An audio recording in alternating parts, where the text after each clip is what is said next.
일본 자동차 회사 혼다가 갑자기 한국산을 선택하자 일본인들이 대충격을 받고 있습니다. 30일 일본 요미우리 신문은 해당 소식을 대서특필한 상태입니다. 혼다가 미국, 일본, 중국 3개 지역에서 각기 다른 배터리를 채택하겠다는 것인데, 일본에서는 중국 기업의 비전 제품을 하고 중국 시장에서는 키에테 그리고 미국에서는 주행과 공동구매를 통해 LG에너지 솔루션 배터리를 쓰겠다는 내용입니다. 그런데 여기서 자국 배터리를 버릴 수밖에 없었던 놀라운 내막이 드러나 화제가 되고 있습니다. 과연 무슨 일이 있었기에 일본인들이 분노하는지 한번 살펴보겠습니다. 혼다는 2030년까지 신차 판매 100%를 전기차로 전환하겠다는 계획을 세운 바 있습니다. 토요타에게 하이브리드 주도권을 내준 지오레에게 전기차에서 승부를 보려 했던 것입니다. 이를 위해 2020년 자동차 경주대회인 포뮬러1 F2에서도 철수를 선언한 바 있습니다. 그동안 엔진에 혼다냐며 의사됐지만 내연기관의 종말을 예상했던 것입니다. 혼다가 한부는 LG와 합작전지 공장을 건설하는 것도 선택사항 중 하나라는 말까지 했습니다. 지분 공장 용지는 아직 확정되지 않았지만 40기가와트씩 규모가 될 것이란 분석입니다. 이는 고성능 순수 전기차를 기준으로 매년 60만 대를 생산할 수 있는 규모입니다. 금액으로 따지면 4조 원에 달하는 물량을 생산하는 것입니다. 혼다와 GM은 전기차 부품의 과반을 공유하기로 한 상태입니다. 2024년까지 선보일 전기차 2종에도 얼티원 배터리가 탑재될 예정입니다. 얼티원 배터리는 LG에너지 솔루션과 주융합 작사가 개발 중인 제품입니다. 그리고 2209년까지는 LG 배터리를 탑재해 SUV나 중소형 전기차를 내놓겠다는 계획을 밝히고 있습니다. 혼다는 일본인들의 반발을 예상해 차세대 전진정보체 전진엔 20년대 후반 실용화하겠다는 말을 덧붙인 상황입니다. 해당 소식을 접한 일본인들은 5,000개가 넘는 댓글로 분통을 터뜨리고 있습니다. 일부 반응을 보면 같은 성능이라면 한국 제품이 일본보다 싸다. 반도체와 같은 전철을 밟는 것 같다. 가전은 안 되더라도 전지는 괜찮다더니 A 기술도 도둑맞아 완전히 끝났다. 일본 제조업은 없어질 거야. 역시 전지 분야는 한국과 중국이 강해 어쩔 수 없었겠지만 파나소닉 제품을 쓰면 안 된다. 요즘 유화사라는 이름은 전혀 보이질 않네. 투자 규모에서 한국에 밀린 것인가. 이렇게 한국에게 완전히 무너진 상황을 한탄하는 것을 볼 수 있습니다. 업계에서는 자국 중심으로 폐쇄적인 부품망을 구축한 일본 완성차 업체가 한국 배터리사와 협력에 나선 것은 전례가 없는 일이라며 놀라워하고 있습니다. 지금까지 토요타와 닛산, 파나소닉이나 맥 등 일본 업체와 손잡고 배터리를 수급한 바 있습니다. 혼다 또한 2008년 일본 기업 주에 수위와 사와 배터리 합작사 브루에너지를 세운 바 있습니다. GS에 와서는 100년 역사를 가진 일본 배터리 회사 두 곳이 합병해 2004년 탄생한 회사입니다. 현재는 잘 알려지지 않았지만 당시만 해도 전 세계 배터리 점유율 7%를 보인 3위 업체였습니다. 하지만 GS 이화사의 황당한 성능이 부각되며 함께했던 기업들은 최악의 상황을 맞고 있습니다. 혼다뿐 아니라 미쓰비시 항공사 보잉 독일 자동차 부품업체 보슈가 GS 위화사와 협력했다. 나락에 빠진 것입니다. 혼다와는 하이브리드 채용 미온 전지를 생산하기로 하며 합작사를 세웠고 미쓰비시와도 리듬 에너지 재팬레이를 세워 배터리 공급 계약을 맺은 바 있습니다. 그리고 미국 보잉에게는 2012년 말부터 리튬이온 배터리를 공급해왔습니다. 그런데 2013년 보잉 항공기에서 화재가 발생하자 전 세계는 충격에 휩싸였습니다. 배터리에서 열폭주가 발생해 838편에 달하는 항공기 운항이 취소된 것입니다. 일본 항공전이 17개, 전일본 공수와 나도 측이 정도 해당 항공기를 모았기에 타격이 컸습니다. 기존 항공기들은 니켈 카드뮴 배터리를 사용했지만 보잉은 일본의 기술력을 믿고 사용했던 것입니다. 그런데 조사 결과 GSU와 측이 배터리 적합성에 대한 측정 자체를 속여왔던 것이 드러났습니다. 항공기에 장착된 것과 같은 조건에서 측정하지 않고 임의대로 실험을 했던 것입니다. 게다가 배터리 셀에서 용접 파편과 기타 금속 조각까지 발견돼 충격을 주었습니다. 당시 보잉은 엔진 결함 연료 누출 부품 이탈까지 다양한 문제가 있었는데 부품 중 35%를 미쓰비시 중공업 등 일본 기업 제품을 쓴 것이 화근이었습니다. 이는 일본 기업들의 고질적인 데이터 조작이 일어났던 사건입니다. 결국 보잉은 1년이 지난 후 배터리를 재설계하고 나서야 운항을 할 수 있었습니다. 그리고 독일 자동차 부품사 보실 또한 2012년 삼성 SDI와 결별하고 일본 GS와서와 협력했다가 땅을 치며 후회하고 있습니다.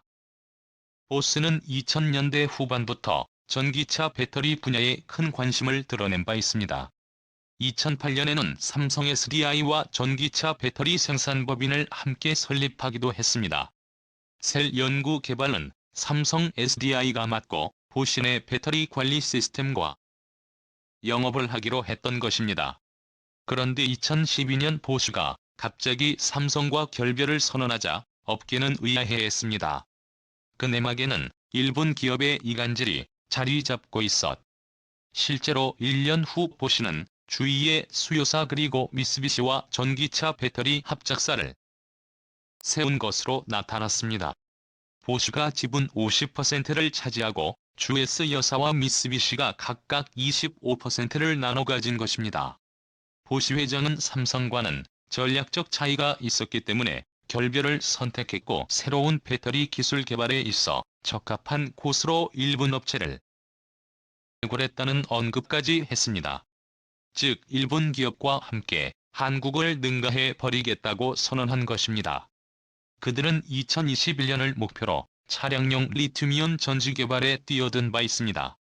보쉬 회장은 5년 내 배터리의 주행거리가 2배가 되고 가격은 절반이 것이라며 자신감을 드러냈습니다. 실제로 2017년 1회 충전에 340km까지 주행할 수 있는 배터리를 선보이기로 했습니다. 그리고 2018년에는 헝가리의 배터리 공장 건설 계획까지 밝혔죠.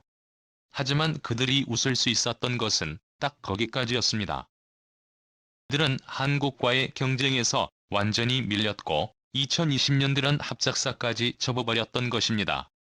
결국 GC와서는 에너지 저장 장치의 SLS와 하이브리드 차용 배터리의 생산에만 집중하겠다고 밝힌 상태입니다.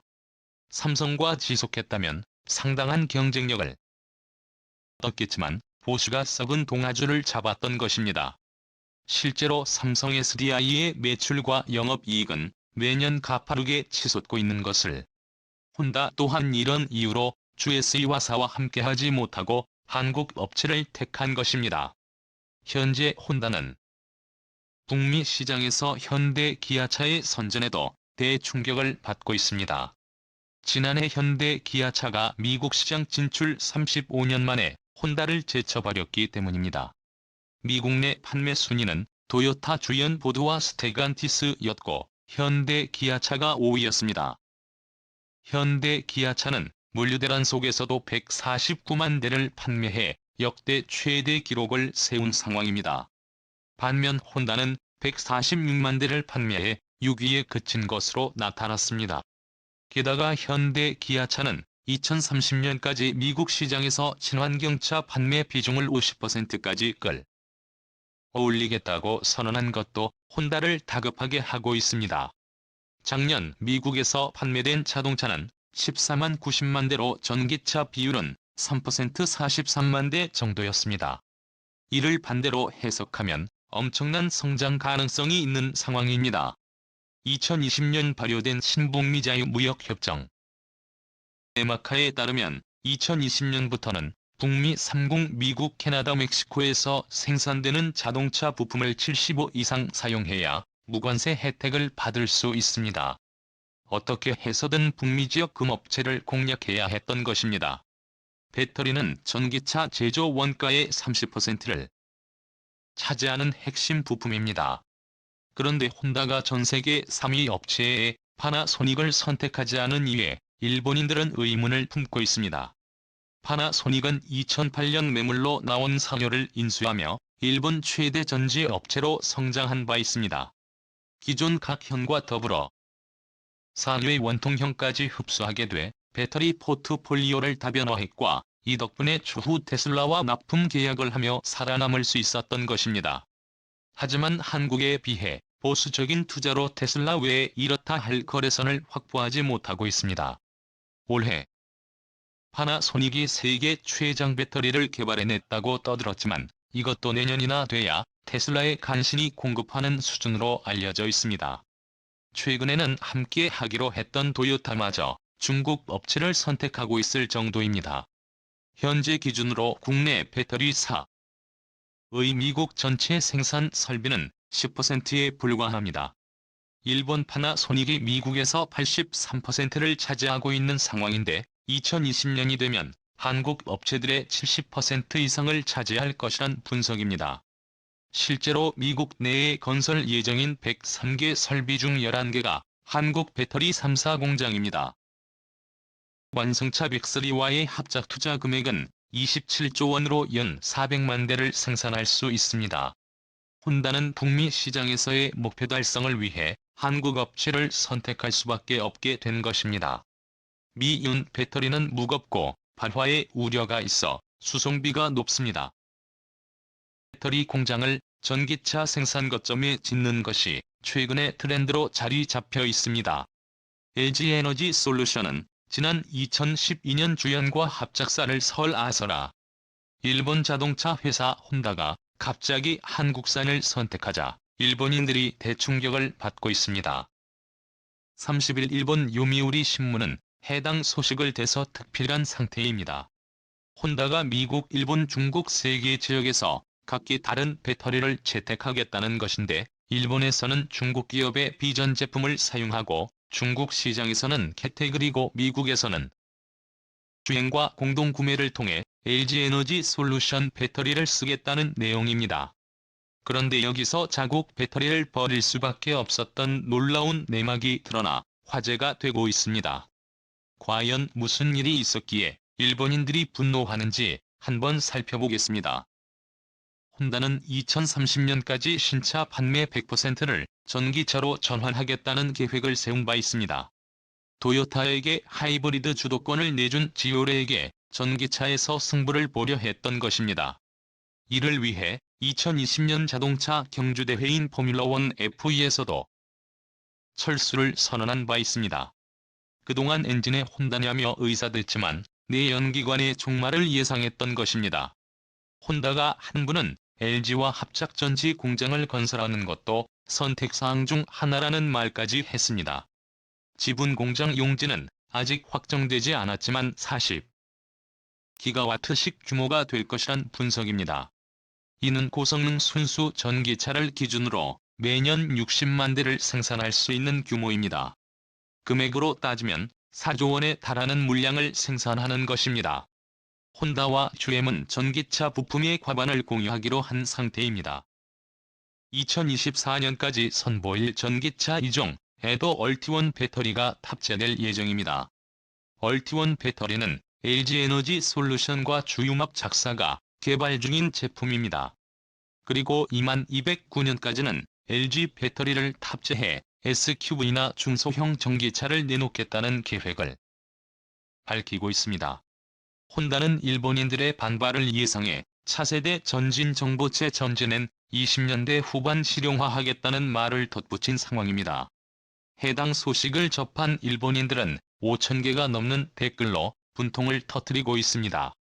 일부 반응을 보면 같은 성능이라면 한국